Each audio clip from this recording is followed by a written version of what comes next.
It's cracking, everyone. It's the Mile High Hustle coming back to you with another one. You know what it is. So make sure before we get into this, hit that like, comment, subscribe, hit that bell notification so you get all future content. Just want to thank everyone who's messing with the channel. Want to thank everyone who's been showing love, commenting, liking. Just keep it up. You know what I mean? Thank you for being patient with me. I'm going to be dropping some more videos here soon.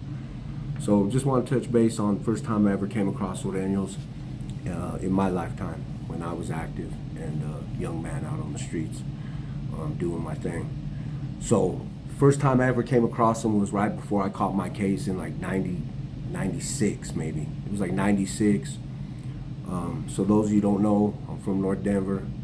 I did a 5-year stint in the penitentiary on a 12-year drug charge that I got for dope and weapons. Ended up doing 5 years on that, served a 5-year mandatory parole, ended up serving 4 years of that parole. So this is the first time I ever came across him.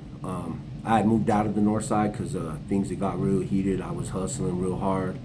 I'd actually had some fools try to come and rob and kick in the door, and turned out bad for everybody, you know what I mean? But that being said, we moved out of the north and moved up into the west side, and I was staying over on 3rd and Feds, right off of 3rd and Grove. Lived right on the corner house, right behind it's still there, it's right behind a car lot. So we was living there, and first time I ever counted Daniels, man. I used to always be into the hustle, you know what I mean? I was hustling dope, guns, whatever I could really get my hands on. I was just really, trying to make money. That was my main goal. So I remember this one night, man, I just came back from the gun show. And here in Denver in the 90s, if you didn't know, in Colorado, you used to be able to buy guns through a private sale, which means you didn't have to provide ID or anything.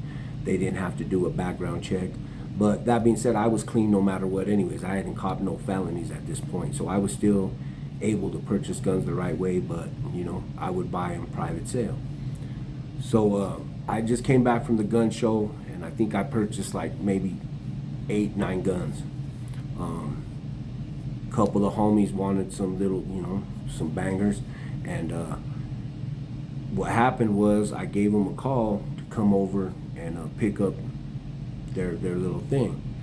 So, homies show up, couple homies show up. I'm still waiting for 1 or 2. And, we decide to kick it. We're chilling, we're kicking back. We're going to blaze up. We're going to smoke. And we're waiting. And I hear some bassing outside. And I thought it was the homie, you know what I mean? Because we're always known we was criminals. That's what we used to do. We used to steal cars. We used to jack the systems, the rims. We didn't have it like that, so we'd go get it. But heard that bassing, and I actually thought it was one of the homies. So I opened my door, and my door faces 3rd Avenue. I could see Columbine Steakhouse from my porch. So I go to look out, and it's a van. It's a minivan, and there's some dudes talking to some chicks. People used to cruise Fetties back in the day in the 90s. They used to cruise Federal, and then they would pull off and, holler at each other. They'd get the digits or whatever, see if they wanted to hook up. And there was this maroon van on Gold D's. So I opened the door to look out to see if it's the homie, to greet him. And sure enough, it's some dudes talking to some chicks. And I look out my door, and this dude that's in the passenger says, "Hey, go back in your fucking house. This ain't none of your business." What? So, you know what? Well, I was with the business back then, so I was like, you know what? Fuck you, homie. That's what's up. So they were like, well, what's up? So there was a few dudes in this van. So I run inside, I turn around, tell the homies, hey, these dudes want something, you know what I mean? Grab the heater, put it in my waist, didn't pull it, jumped the fence, come out to the street with these dudes, and it's me and my homies, and there's like 3 of them, 3 of us. And I was like, well, what did you say? And they were like, wow, you know what? Whoop-de-whoop, this is Su 13, Pomona, California, whatever. They was from Pomona, I guess. I never heard. This is the first time I ever heard of them, other than watching movies and shit like that. Never really seen them function here in Colorado. So, what have you?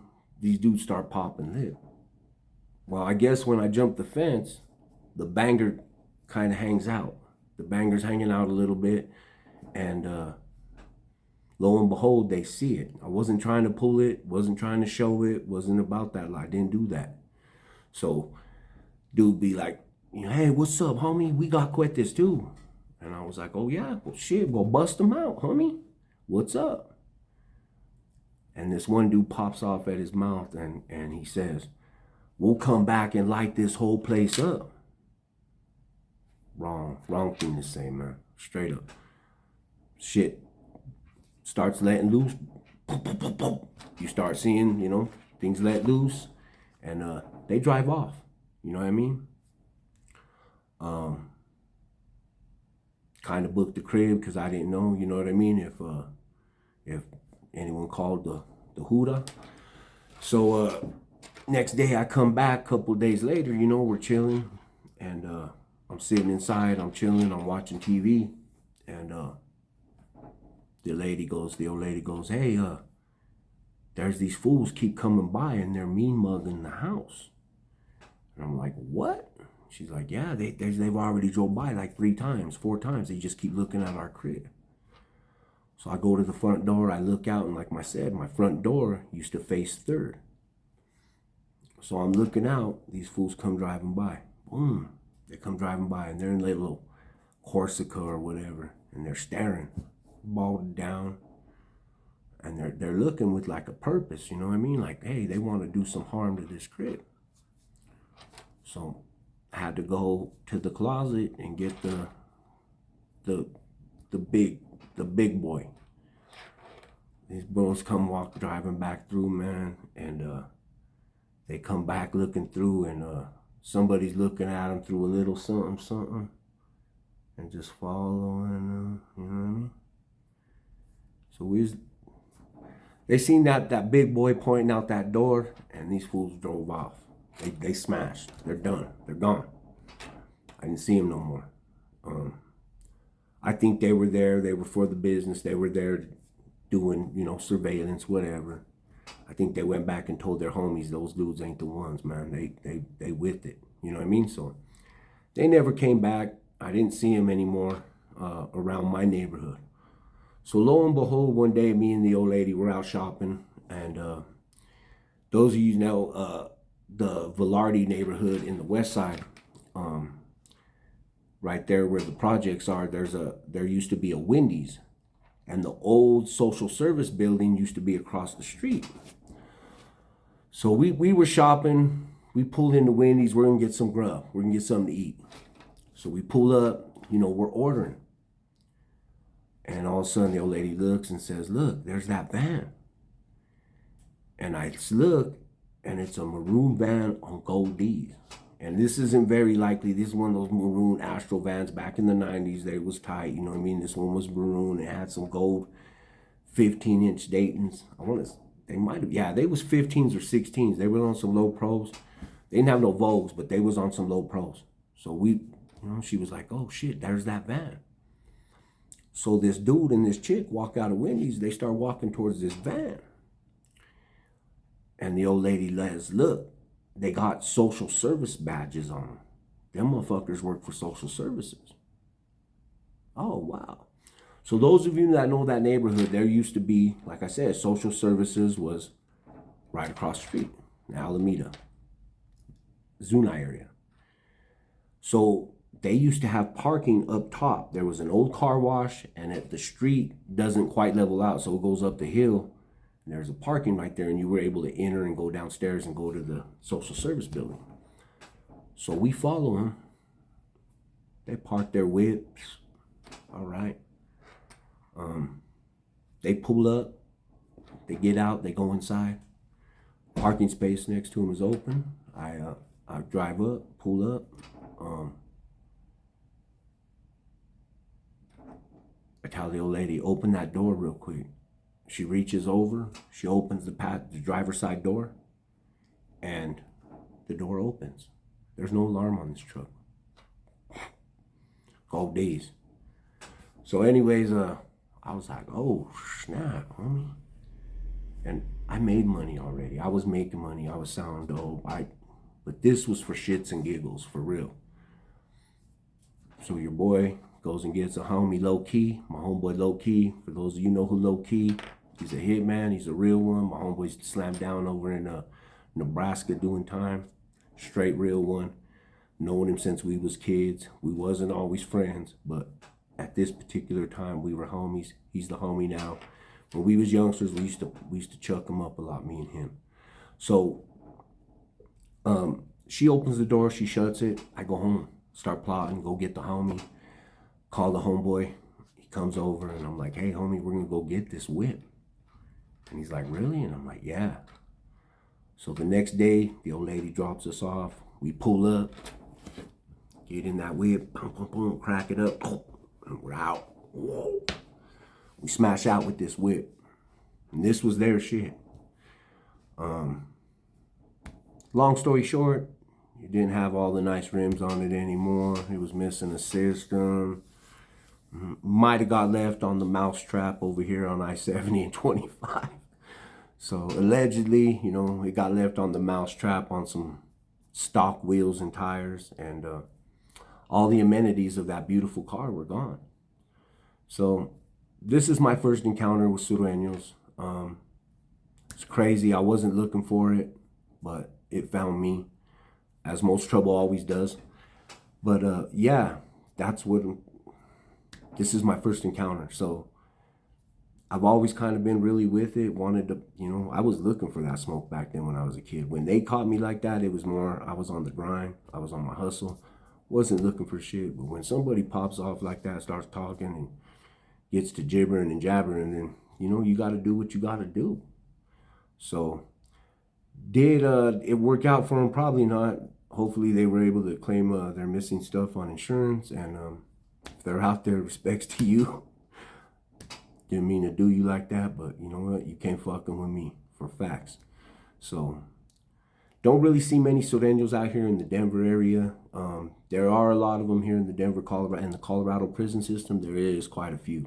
Now, these are from the outer states or outer towns and the smaller towns like Pueblo, Springs, what have you. These areas, these rural areas, they tend to have a lot of them. So I did encounter them here in prison.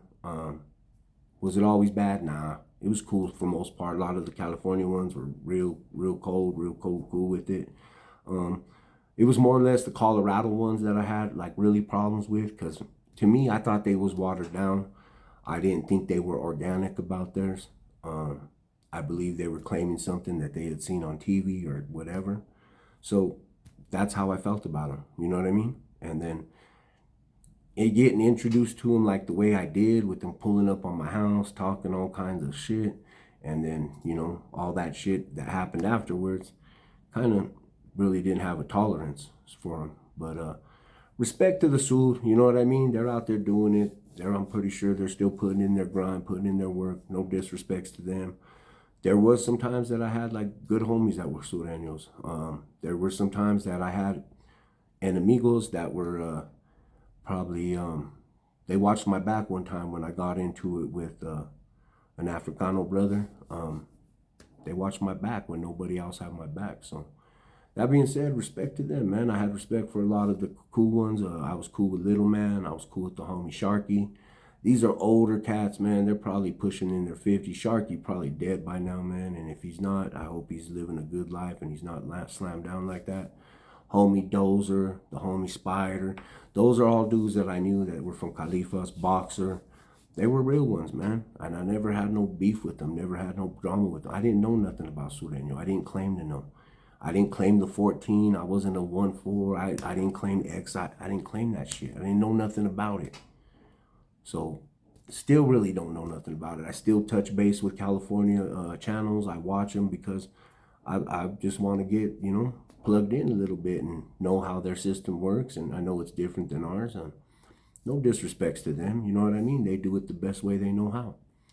At the end of the day, this whole thing is bullshit anyway. So respects to all the ones that got out of that shit and is doing better, man. Just living life and not in a cage or living for some other man's glory or their riches and their kingdom, man. So respects to them. I hope everyone's doing good. So this was my first time ever like getting introduced to the Sureños. Wasn't good. But that was it. So again, this is the Mile High Hustle. Thanks for tuning in. Just want to tell you guys thank you for tuning into the channel. Keep watching, keep liking, subscribing, leave a comment so I know, you know what I mean? Let me know what you want to know about that Colorado. And, you know, if I know anything, I'll bring it to you if I'm able to. With that being said, this is the Mile High Hustle, and I'm out.